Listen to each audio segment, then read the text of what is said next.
हम डिस्कशन कर रहे हैं जियोग्राफी का क्वेश्चन आईएएस मेंस 2016 में पूछा गया था। मेंस आंसर राइटिंग क्वेश्चन हम देखेंगे। क्वेश्चन था हिमालय भूस्खलन के प्रति अत्यधिक प्रवण है, कारणों की विवेचना कीजिए तथा अल्पीकरण के उपयुक्त उपाय सुझाइए।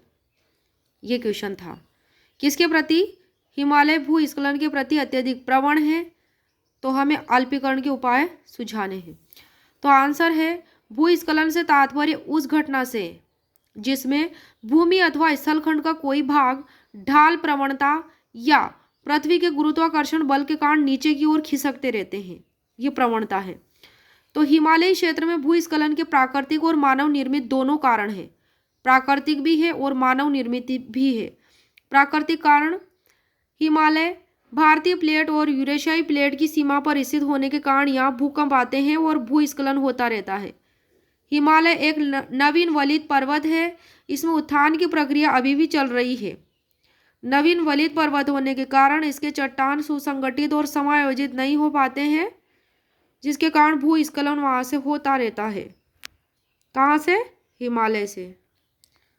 नेक्स्ट है पॉइंट, मानसून के दिनों में बंगाल की खाड़ी से आने वाली हवाओं तथा पश्चिमी हिंद महासागर से आने वाली हवाओं का टकराव होता है, जिसके परिणाम स्वरूप बादल फटने की घटना होती है। अत्यधिक पानी की वजह से भूस्खलन होता रहता है। मानवीय कारण, मानवीय कारण ढालों पर स्थित पेड़ों की कटाई से वहां की मिट्टी कमजोर पड़ जाती है और भूस्खलन होता है। पेड़ों की कटाई से ढाल पे अत्यधिक और अवैध खनन के कारण अत्यधिक चराई से मिट्टी का संगठन कमजोर होता है। सड़क, रेल, भवन निर्माण के कार्यों के चलते ढलानों को परिवर्तित किया जा सकता है, जिससे भूस्खलन होता है।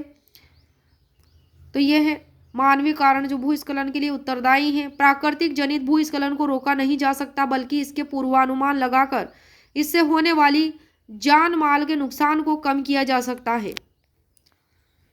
जबकि मानव जनित भूस्खलन को रोका जा सकता है, जो मानव के कारण उत्तरदायी है उसको रोका जा सकता है। परिष्कृत चेतावनी तंत्र का विकास करके भूस्खलन का पूर्वानुमान लगाया जा सकता है। वनारोपण को बढ़ावा देकर के, खनन क्रियाओं को रोक करके, चराई को नियंत्रित करके और मानवीय गतिविधियों को कम करके, इसके अलावा कृषि गतिविधियों को नियंत्रित करके। तो ये कहा जा सकता है कुल मिलाकर कि इन क्रियाओं को अपना करके भूस्खलन को रोका जा सकता है। ये इसके उपाय हैं।